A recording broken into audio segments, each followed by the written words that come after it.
नमस्कार, आप देख रहे हैं हिमाचल न्यूज। आइए जानते हैं आज के प्रमुख समाचार और दिन भर की बड़ी सुर्खियां।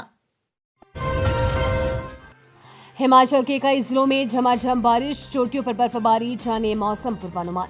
मौसम विभाग के पूर्वानुमान के बीच हिमाचल प्रदेश के कई जिलों में आज भी बारिश जारी है। वहीं चोटियों पर हल्की बर्फबारी दर्ज की गई है। धर्मशाला में शुक्रवार सुबह मौसम ने करवट ली और बारिश शुरू हो गई। बारिश से लोगों को गर्मी से राहत भी मिली है। पिछले कुछ दिनों से गर्मी बढ़ने से लोगों को अप्रैल में ही तपन महसूस होने लगी थी। शिमला में भी सुबह 10:30 बजे से बारिश का दौर शुरू हुआ। हमीरपुर में मौसम के मिजाज बदलने से तपती गर्मी से लोगों को राहत मिली। बारिश के साथ हवाएं भी कभी तेज कभी मध्यम गति से चलती रहती हैं। बारिश से लोगों ने गर्मी से राहत की सांस ली। बीते कई दिनों से लगातार पड़ी गर्मी की वजह से उधर चंबा जिला में भी बारिश हुई है। जनजातीय क्षेत्र पांगी में ठंड पहले की अपेक्षा काफी बढ़ गई है। बारिश होने से जिले के किसानों बागवानों ने राहत की सांस ली है। किसानों में हाकम चंद, नरेश कुमार, प्रताप चंद, सुरेश कुमार, दिलीप कुमार, मुकेश और जगदीश चंद ने बताया कि गेहूं की फसल के लिए बारिश आवश्यक थी। कांगड़ा के मेंढा पालमपुर संपर्क सड़क पर लोअर मेंढा में सुबह हुई तेज बारिश और अंधड़ के कारण कार पर चीड़ का पेड़ गिर गया। कार में सवार चालक को हल्की चोटें आई हैं।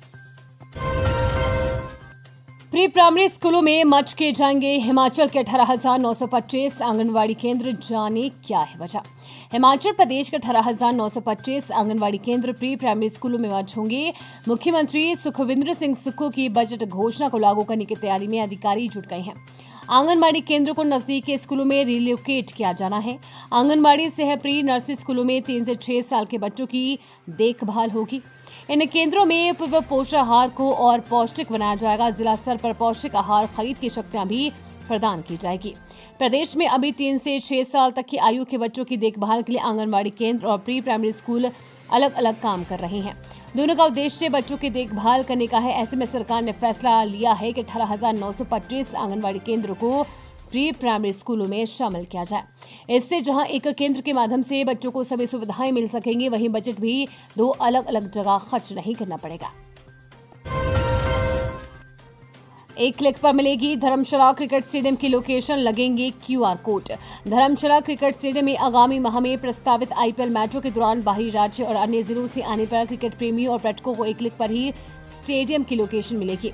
पर्यटक साइन बोर्ड में लगे QR कोड को स्कैन कर क्रिकेट स्टेडियम की लोकेशन जान सकेंगे, ताकि मैचों के दौरान धर्मशाला आने वाले क्रिकेट प्रेमियों को किसी प्रकार की कोई असुविधा न हो और वो रास्ता न भटके। वीरवार को धर्मशाला स्टेडियम में उपायुक्त कांगड़ा हेमराज पेरवा की अध्यक्षता में IPL मैचों की तैयारियों को लेकर जिला प्रशासन और HPCA के बीच बैठक का आयोजन किया गया। हिमाचल विश्वविद्यालय के बीएड कॉलेजों के लिए प्रवेश परीक्षा का शेड्यूल जारी। यहां देखें, हिमाचल प्रदेश विश्वविद्यालय ने नए शैक्षणिक सत्र के लिए बीएड की प्रवेश परीक्षा 2025 का शेड्यूल जारी कर दिया है। इसको लेकर विवि के परीक्षा नियंत्रक की ओर से अधिसूचना जारी कर दी गई है। लगातार दूसरे वर्ष हिमाचल प्रदेश विवि सिर्फ अपने संबद्ध कॉलेजों के लिए ही ये प्रवेश परीक्षा आयोजित कर रहा है। सरदार पटेल विवि अपने कॉलेजों के लिए अलग से प्रवेश परीक्षा और प्रक्रिया संचालित कर सीट आवंटन करेगा।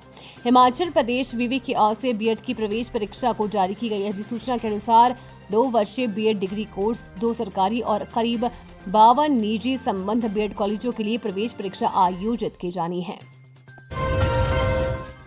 चंबा तीसा मार्ग पर हादसा, राजपुरा में बाइक की टक्कर से PWD कर्मी की मौत। चंबा तीसा मुख्य मार्ग पर एक सड़क हादसे में लोक निर्माण विभाग के कर्मचारी की जान चली गई। मृतक की पहचान जगदीश पुत्र चतुर निवासी गांव दुमाला, डाकघर सरोल तहसील एवं जिला चंबा के रूप में हुई है। जगदीश विभाग में बेलदार के पद पर कार्यरत था और हादसे के समय ड्यूटी पर मौजूद था। प्राप्त जानकारी के अनुसार जगदीश राजपुरा के समीप सड़क किनारे विभागीय कार्य कर रहा था। इसी दौरान चंबा से पोखरी की ओर जा रहे एक बाइक सवार ने उसे जोरदार टक्कर मार दी। हादसे में जगदीश गंभीर रूप से घायल हो गया और मौके पर ही गिर पड़ा। सड़क के दौरान वहां से गुजर रहे कई वाहन चालक व स्थानीय लोग तुरंत मौके पर पहुंचे और घायल को तुरंत मेडिकल कॉलेज चंबा ले गए।